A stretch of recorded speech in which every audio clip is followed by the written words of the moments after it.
Hai, selamat sejahtera dan selamat datang ke kelas pendidikan moral bersama Cikgu Mona Shah.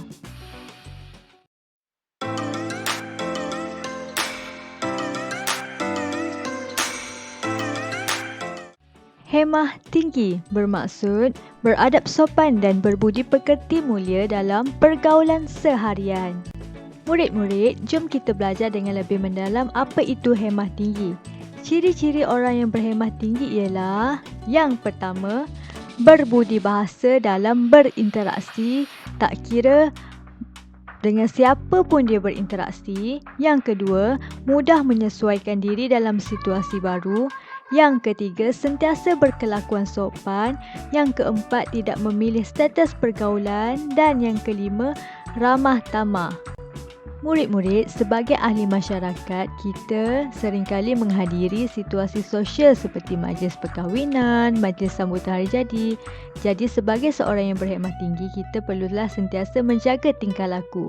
Antaranya dengan cara mengamalkan budi pekerti mulia, menggunakan bahasa yang sopan, menunjukkan minat terhadap perkara yang dibincangkan, menghormati pendapat orang lain dan sentiasa berkelakuan tidak menyinggung perasaan orang lain. Murid-murid, jom kita lihat contoh-contoh perbuatan ataupun tingkah laku yang berhemah tinggi.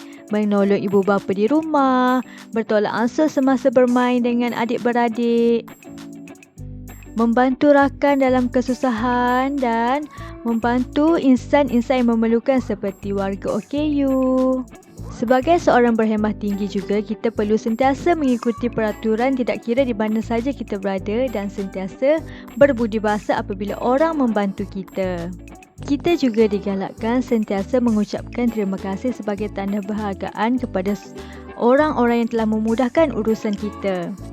Sebagai seorang yang berhemah tinggi, kita perlu mengamalkan sikap sopan santun, sentiasa mengucapkan penghargaan kepada orang sekeliling, sentiasa meminta keizinan, sentiasa mengalu-alukan kehadiran orang sekeliling, sentiasa bertanya, sentiasa meminta maaf, sentiasa mengucapkan terima kasih dan menghargai orang-orang sekeliling.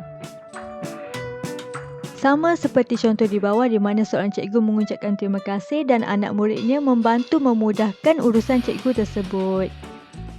Murid, mengapa kita perlu berhemah tinggi?